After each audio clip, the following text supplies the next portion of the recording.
All right, thank you for coming. This afternoon, I think all through the day, we've been hearing about the promise of AI. We've heard Samir Mittal from Micron coming and saying, hey, for smarter models, we need smarter chips. A lot of people think, hey, if I can get my hands on a GPU, my AI journey is complete, right? So a lot of people think, hey, the tech majors are spending around 300 billion on general CapEx, and most of it's going to go through GPUs. So if I have my hands on that elusive GPU, I'm done, right? But the promise of AI lies in actually getting your hands dirty. There's a lot of hard work that needs to be done to realize that potential. So I have 4 esteemed panelists here who will help me understand how to actually realize that potential of AI. So with me, Brian, Amit, Ranjani, and Ash, thank you for joining me. So very quickly, right, there is hard work in actually realizing that potential. How do we actually go from, hey, I have that GPU, I probably have Cursor and Replit and all the other tools that others have. I might have my own set of hundreds of highly paid software engineers, but how do I actually go and get it to realization, right? So that's what I want to peel over the next 40 minutes.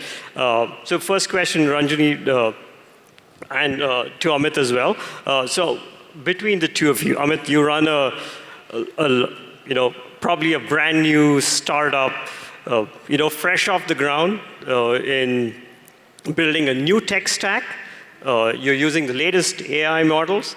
So what I would like to understand is, given that you have a brand new tech stack, there's nothing holding you back in terms of legacy data or legacy models and legacy baggage, what kind of challenges are you facing in spite of using the latest technology? No, thank you so much for that. Good afternoon. My name is Amit Jain. I'm the co-founder and CEO of Zamp AI. We are an agentic AI platform that builds highly vertical AI agents for finance and operations use cases. We serve several large global enterprises and several GCCs here as well. I think to your question, as you look at the AI agentic journey, and applicable to us as well in our own journey and what we see enterprises, I think there are 3 areas that we face and every enterprise that we work with faces. There's one aspect of a technical challenge, there's a second aspect of a governance challenge, and there's a third aspect of a cultural challenge. I think technical, a lot of the conversation has been around how do I use AI as a co-pilot for coding, Cursor, or ChatGPT to help me. That's step 1 of the journey that we see.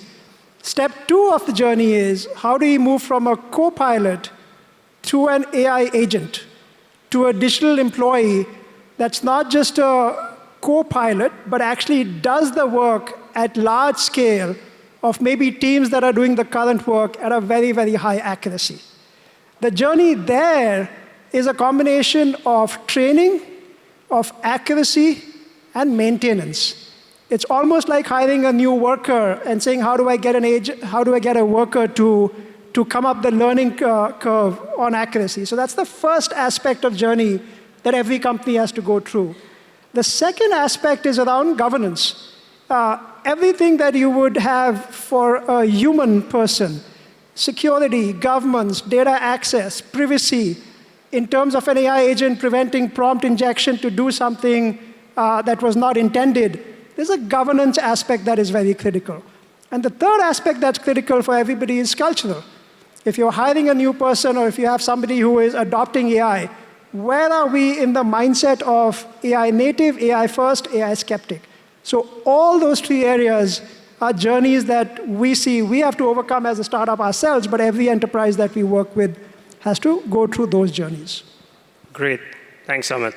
Ranjani, over to you. You interact with a lot of enterprises, right? So what's the flip side of it? People who probably don't get the luxury what Amit has, right? So in terms of building a tech stack from the ground up, what are you seeing on that end? How are they navigating this journey? Yeah, absolutely. First of all, good to be here. Great crowd. It's a favorite question, Pavan, to be very honest with you, right? I used to work on NLP before it became LLM, and I remember making this presentation to my business stakeholders once titled, AI is not magic, right? Because there's just so much which can go wrong in terms of why AI doesn't work, and model is just one part of it, right? So I think it's a bunch of things, but to kind of summarize, maybe, first of all, starting with the data, right? Data fragmentations. I remember working with retail customers recently. Their POS data is somewhere, their loyalty data is somewhere, their CRM data is elsewhere. So just the disruption landscape, right? Not having unified governance, it starts from there. You can talk about talent, for example, right? If you look at a geo like India, we adopt in a barbell form, and we can maybe talk about it a bit more. Do you know which segment of customers adopt the fastest in India? The digital natives, right? And you know why? The key reason being that they have the talent in-house. And it's not just talent in terms of, it includes talent around MLOps. Can you do the responsible AI, for example, right? Talk about model governance. I don't know how many of you all have read the statistics. I think there was a report recently which called out that most enterprises look at least 3 to 4 different models at the same time, right?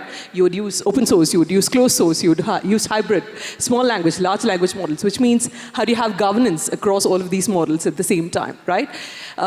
He spoke about culture. I think that's a very good point. I was talking to this engineering leader, asking her, how are you all using this coding agents, right? You'll have applied this across the board.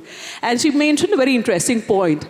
See, when developers are looking at it, right, they either look at it in terms of, can I use it and get everything done? Or no, I don't want to do this. Can I do it myself, right? It's an ASCII. So the augmentation part of it is something which takes time. So it's also a cultural thing. And my most favorite one, and this is something I feel very strongly, is when your AI strategy is not aligned to your business strategy, then there's always a challenge, right? Which is, do you have business sponsorship? Is it top-down? Are you starting with a why? Do you know very clearly? It's very easy to run after the shiny toy, right? I come from a product management background, so it's always been about problem first, tech second. So if you do not have that alignment in terms of AI strategy and business strategy, that's another point. So clearly there's a bunch of areas which comes up as challenges in terms of how you build and scale AI. Got it. So technical, governance, cultural, and then you said data, cultural, as well as AI strategy aligning with your business strategy, right? So 6 very important points. And what we've seen is a lot of times people are trying to get their feet wet, trying to get in that POC stage, and then eventually get into a pilot, and then finally production, right? But somewhere in between, on that journey, things break. So before I get to Ash and Brian, just a quick audience poll. What's the first thing that breaks when you're trying to scale, right? Is it your infra? Can I get a show of hands? I'm just going up the tech stack, in terms of infra, cloud, data, models, apps, right? So what breaks first? Is it your infra that breaks first when you're trying to scale? Can I get a show of hands? Okay, I see some. Is it your data that breaks first?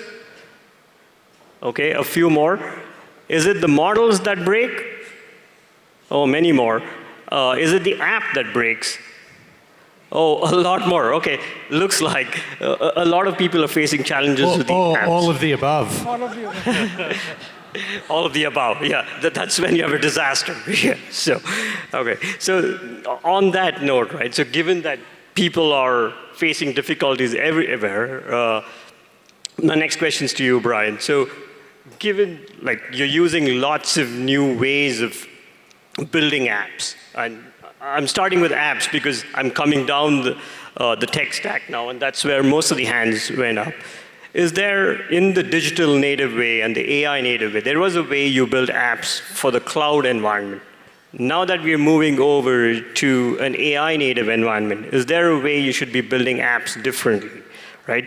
Why are they failing, and what should you be doing so that they don't fail? Yeah, I think as we talked about before, the patterns are still emerging. I think the answer eventually at some point will be yes, we need to build things differently for an AI world.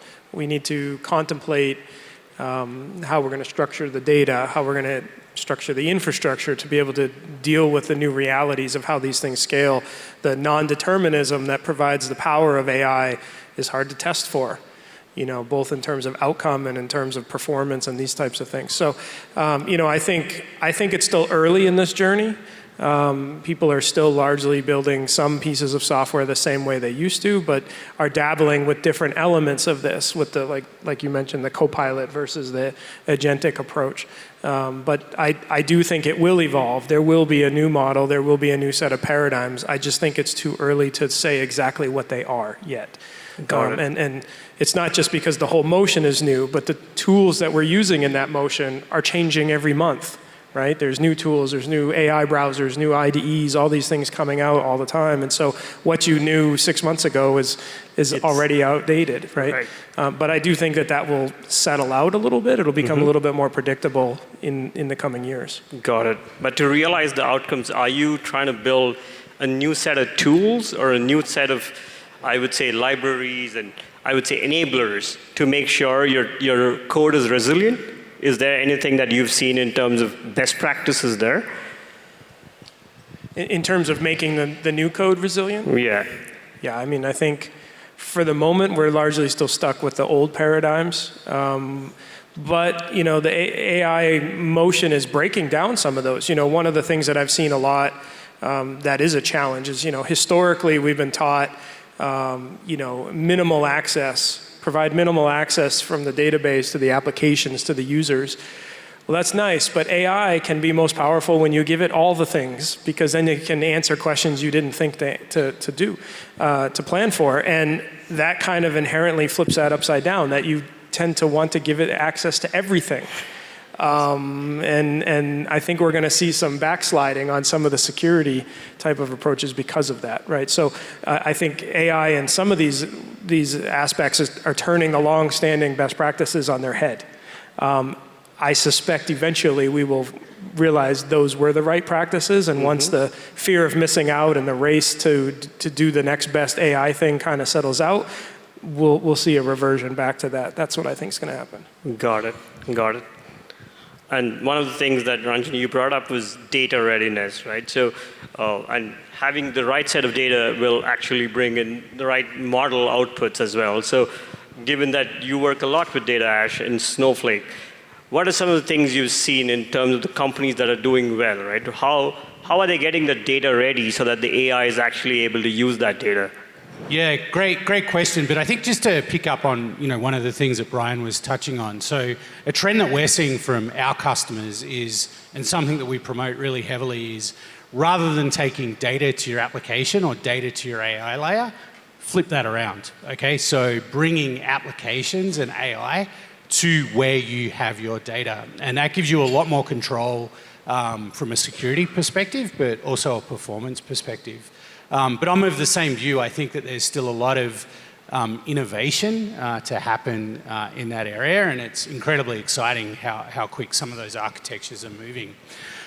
In terms of best practice, maybe to lift it up a level, I really love the phrase that you can't have an AI strategy without a data strategy.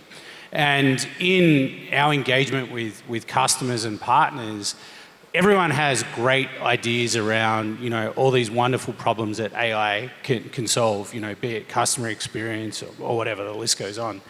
A large majority of those projects fail because the data infrastructure is not correct. I'm sure you see that on a day-to-day basis. It works great in experimentation, it works great in proof of concept, maybe pilot, but as these organizations try and scale those use cases, it fails because they don't have the right data architecture. One of the things that we really try and promote at Snowflake is around 3 areas. Keeping it easy, a fully managed platform, whether that's Snowflake or some of the other solutions that exist in the market. It needs to be easy to scale, it needs to be easy from a security perspective. It has to be trusted as well, particularly as you get into regulated environments.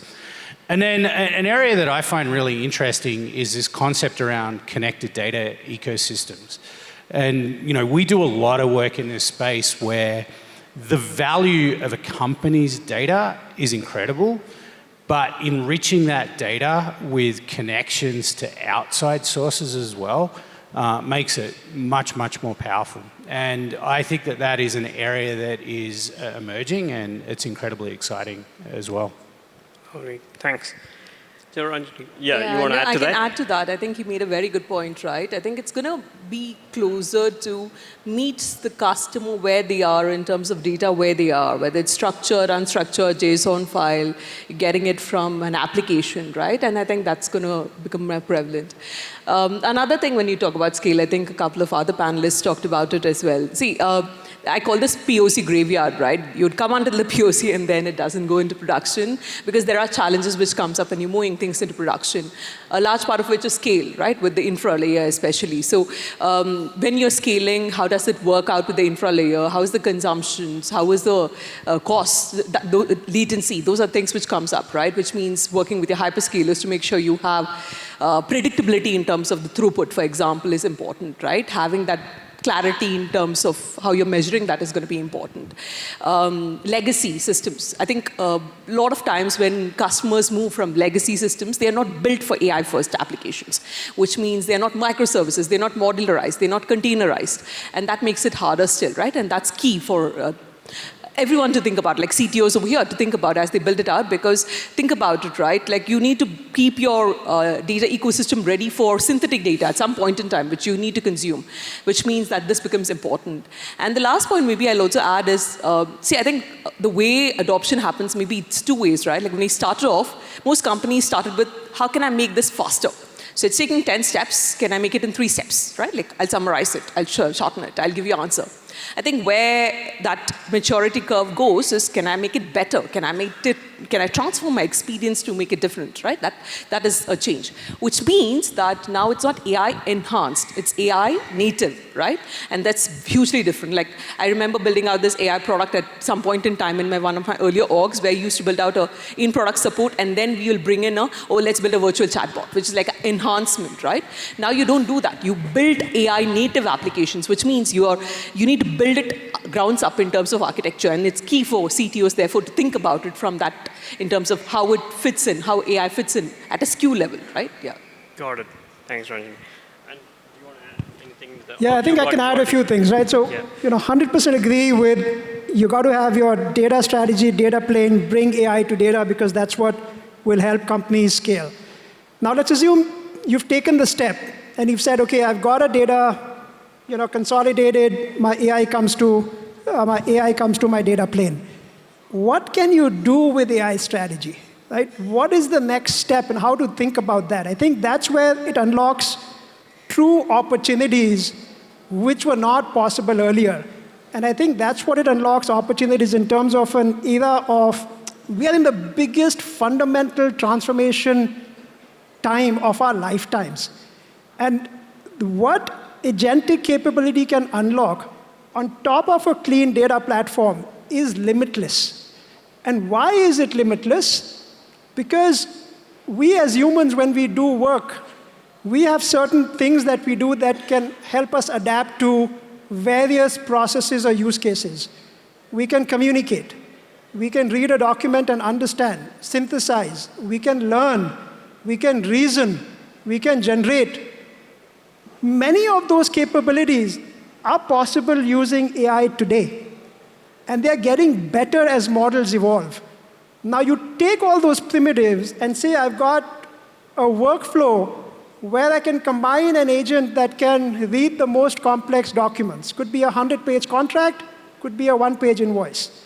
I've got an agent that can generate an email or can talk to a customer in the tonality and the language that my customer wants to. I've got an agent that can learn. So now you combine these primitives of document extraction, browser, automation, learning, reasoning, on top of a data plane in your environment, the possibilities for digital employees is immense. Our fundamental belief is if you have a workforce of, let's say, 1,000 people today, assume that workforce to be 10,000 people in a year with 9,000 people being AI, or 9,000 being AI agents, if not more. Great point. Yeah, so just to summarize, Ash and Ranjani was saying, basically first have a data strategy, combine it with your AI strategy, and to your point of AI agents, right? The potential is limitless, as is the theme of this year's Confluence, right? So it is limitless. So my question is more in terms of, let's say I did create those set of agents. The agents are able to, parse all those documents, are able to give me that productivity and automation.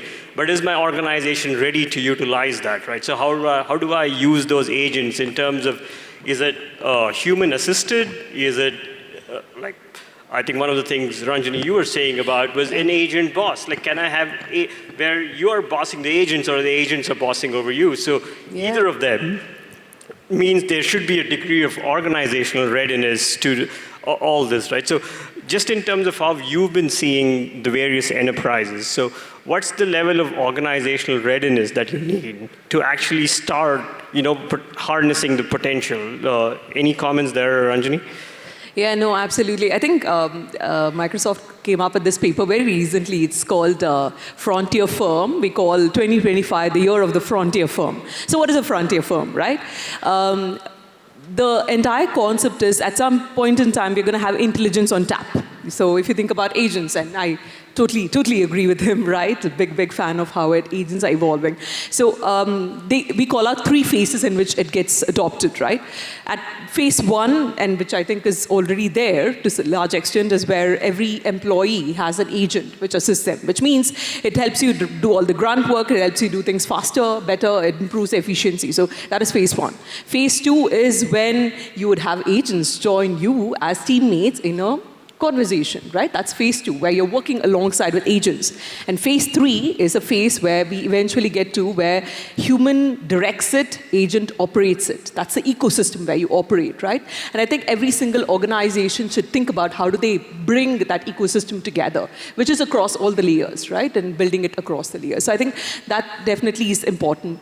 And it also comes back, and we should probably talk about that at some point in time in terms of, then you talk about the entire stack in terms of model, observability, transparency, security, orchestration, the entire flywheel of how do you orchestrate it in order to make that happen. Got it. And just in terms of those models, right? So some of the key challenges a lot of people say are, the reliability, accuracy of these models. Brian was saying, these are new, evolving, and rapidly changing models, right? Yeah. Every day there's a new update on it. So how are you navigating, and what are you seeing in terms of how to use these models? How do I select the right model to ensure I get the right performance? Yeah, no, this is a favorite topic, right? Like, I think, most of my team's time goes in answering 2 questions most of the time on models. Like, how do I optimize for the cost? How do I optimize for the latency, right? And both of that are model configuration problems in that sense. See, if you think about it, just around 1.5 to 2 years ago, it was like OpenAI, right? Now, I have a really nice slide, which I should have probably shared with you. So it's this flurry of models across the stack, from open source, closed source, small language, large language model. It's been a huge influx, and then we continue to have this coming in every single week. So I think that area will continue to get optimized, it'll continue to get commoditized, right? But I think it's key for you to start with the use case. Again, come back to the why. You need to be very clear about why is it that you're solving for, what is it that you're solving for, and then come to the model in itself, right? So, for example, you would have, you could look at a leaderboard and say, oh, you know what, the OCD's model looks very good. Like, let's pick this up and do this, right? But then if it's a use case which doesn't require reasoning, which doesn't require complex mathematical operations, then you're using a very it's a complex, maybe a slightly more expensive model which has a higher latency versus something like a mini model, which probably is much better in that sense, right? So using the right model, if you're using an edge case scenario, say on your phone, maybe you need a SLM for that, right? Maybe in certain cases you need a hybrid combination. So using the right model for your approach is very important. And in fact now, and very recently in our build, we announced something called a model router, which is basically a router in that sense, which routes it to the appropriate model based on the query in itself, which means you don't need to do all of this, right? If it's just a simple task, it could route it to a mini model which could get things done. So I think there's a lot of changes which will continue to happen and evolve in that space, right? Now, the bigger part of it is how does all of that fit into the larger stack, which is around, one thing is getting the model, and I think there's a lot of focus over there, but how do you optimize for the latency, right? Many a time, you don't want to bring like a big thing to solve for a small, like a hammer to solve for a problem, right? Like, so starting with prompt engineering and then looking at a RAG and then looking at fine tuning to be very clear about how you adopt it, right? And of course, fine tuning, like we see a lot of customers like in healthcare, for example, where there's very domain specific information who would use a fine tuning kind of approach, for example, right? And where you need explainability. Again, in the case of healthcare, you need observability, explainability. You need a lot of model governance and monitoring. Imagine you're moving across all of these different models. You need to have governance in terms of, is your model drifting? Is there bias in the model? You need to have security and compliance. Like we need to make sure that there's no bias which comes out inherently in the model, right? So I think all of these factors go into consideration when you build out something like this in terms of a production-ready system. Yeah. Understood. So horses for courses kind of model, right? At least for now. Got it. So just on that point of explainability, so Amit, just a question. You work with a lot of sensitive data, right? You work in fintech, which involves like, actual money being transferred. In such cases, how are you navigating things like, what data is being shared with the models? How are you working on how is the model being trained? What kind of data is, in-house? What data is being shared? Can you touch on that? Yeah, I'll touch upon that. I'll touch upon data security. I'll also touch upon explainability and maybe accuracy, which is a third component in addition to latency and cost that's important. I think data security is paramount, not just for banks and financial institutions and finance teams that we work with, but for any organization. So data security, bunch of aspects, right? Data staying within my data boundaries, not going external, number one. Number two, no data being used for model training as a no-no. None of my private data should be used for model training, number two. Number three, if there's PII data that is in any of my documents or any of stuff which is ultimately going to an agent, how am I masking and taking out any PII data?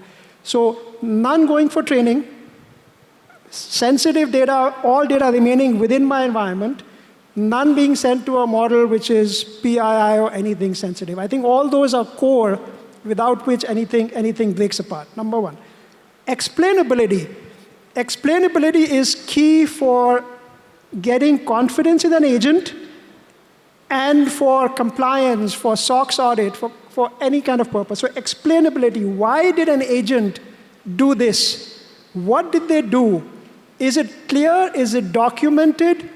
Can I say go back and cancel that particular action as a third party that is checking it? Can I audit the knowledge base of the agent and say, okay, the agent did this, but this knowledge base is correct or not? So explainability, that comes more at the application layer. Difficult to question a model and say, why did you do it? But it has to be at the application layer where the explainability has to be core. Core for audit, core for quality control, core for compliance. And then you come to the accuracy, which is very, very critical in addition to latency and cost. Accuracy is where a lot of the prompt engineering comes into play. If you ask a model today and say, what is 2 plus 2? There are chances some of the models might get it wrong. But how do you ask the question as if it's a smart person, but a person who doesn't know much? Think of yourself as a math student. I'm going to give you a problem which is a simple problem. Break it down, show me the steps, calculate an answer, double check that the answer is correct, tell me what the answer is. If you give that, 99%, if not 100% of the models will get it correct. So prompt engineering to get the right accuracy. And this is for a simple use case, 2 plus 2. Now take this to a complex use case in all enterprises. That's where the learning, the training, and the maintenance of the agent becomes critical. Got it. Lovely. Thank you, Amit. And you touched on two things. One was data security, and the other one was prompt engineering. I'll come to prompt engineering. Just on data security, Ash, anything that you see in terms of how data is being shared, and especially in heavily regulated industries, anything that you see as a best practice in how heavily regulated industries are mandating data security? So I think, one of the things that I always sit here and think about hearing, my fellow panelists talk is that there's still so much to learn and so much catching up that still has to happen from a regulatory standpoint as well. And I think that, you know, so many industries, so many governments are really struggling to put frameworks in place that adapt and keep pace with the technology innovation. You know, we talk about things like prompt engineering. You know, it's just changing so quickly. You know, we're learning so much around how this technology works. Back to your question on security, I touched on this a moment ago, where we have this philosophy, and something that we encourage customers to really do is to, you know, bring the application to the data. You know, manage everything within an architecture that they have control, that they have visibility of, that they can audit, you know, all the rest. So, you know, that's a foundational principle that we believe very strongly in. I think where things get a little bit more challenging is when you start to spread out across, you know, either your organization or more broadly into a broader ecosystem. There's lots of, you know, really exciting tools. We recently held our annual conference, Snowflake Summit. And one of the things that really amazed me about that event was the number of partners and exhibitors that joined us, and the number of those that were focused on security. And, you know, they're trying to solve this problem in so many different ways. So I don't think I've got a good answer. You know, I see various different best practices, but what I do see is that there's a number of emerging companies and frameworks that are coming into play to address this problem. Got it. So just on your topic of ecosystem partners, right? How are they probably augmenting the kind of offerings Snowflake already has? How are you utilizing your larger ecosystem there? Yeah, so, you know, I've worked in this space for a long time, right? And I think the best way to drive innovation is through disruption. And, you know, we at Snowflake can't be successful without great CSP partners like Microsoft. And, you know, Microsoft continue to improve their offerings and their native data offerings, which means we need to become better, and we need to become, you know, more differentiated. As we introduce more capabilities into our platform, whether it's around things like OpenFlow, which allows, you know, is a Snowflake acquisition, allows people to bring data into the platform more easily, that requires our ecosystem to either innovate or to become obsolete. And while some companies see that as a threat, I think it makes everyone better at the end of the day. So I'm all for disruption, and I don't think anyone can do this alone. And you look at the success of, you know, companies, it's built through partnerships, and it's built through figuring out, you know, your strengths and where you need to complement those strengths through partner relationships at the end of the day. Got it. Thanks. And agree with your statement that everybody is in it together here. Like the lines blur between customers, partners, vendors, suppliers, right? So Brian, on that note, given that everything is interconnected and interdependent, one of the things a personal experience I had was, unfortunately, had to spend a night at the San Francisco airport because CrowdStrike brought down all the Windows systems. And apparently the cost for that was a tiny little thing called SSH. And Brian, given your knowledge of the whole open source ecosystem and the software supply chain, how do you deal with these interconnected dynamic systems where everything is interdependent and even a tiny thing can bring down your entire system? Yeah, I think CrowdStrike was just the latest way to visualize what happens when systems go wrong at massive amounts of scale, right? And we're probably going to see more of that, driven by unexpected AI output at some point at scale. You know, but it highlights the important part of sort of thinking through the supply chain of how you build those things, and, you know, making sure that the models that are being grabbed from, you know, places like Hugging Faces or what have you, that just like any other open source component, that there's governance around those things, and so that the developers aren't picking the wrong ones that have excessive agency, you know, that are training on data that they shouldn't be, you know, these types of things. We're seeing models in places in software where you don't expect it. And so I've been telling a lot of leaders, like, if you don't have governance in place in your supply chain to ensure that those models are being chosen correctly, then you should assume you have more than you think you do. And it's the same thing we used to see with open source. People would say, there's no open source in my stack. And it's like, yeah, you downloaded 60,000 Java components from our repo last year. It's all open source. And so the same is going to be true of the AI models. And so making sure that you have governance in place to be able to detect that, to be able to dissuade inappropriate choices. And the attackers are recognizing this as well, just as we've seen a massive explosion in the number of intentionally malicious open source components. There's been a bunch of same thing of the AI models, or leveraging pieces of the install, the PyTorch type of attacks that are happening. So the attackers are all over this. And if you're not, then you should assume that you're going to be attacked by it, and the outcome might look like CrowdStrike. Got it. We have a few seconds left. Can you all give a one-word answer to this question?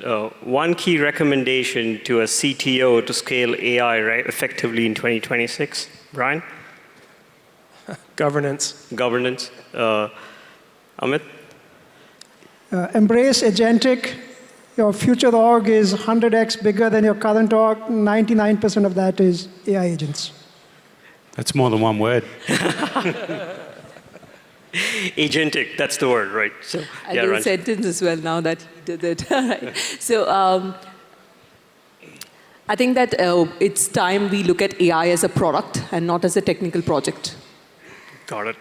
And Ash? I'm going to go 2 words. I'm going to be business outcome / business focus. I think there's a lot of really exciting stuff that can be done with the technology. It's endless, and I think staying focused on the problems and the business outcomes that you're trying to solve for. Got it. So more than one word as well. Yeah, that's fine. Thank you all. So in summary, I think for effective AI scaling, just to summarize, right? They said make sure your data strategy aligns with your AI strategy. Make sure your AI strategy aligns with your business strategy, and then have strong governance. And then embrace agentic, right? So, all right. Thank you. Thank you.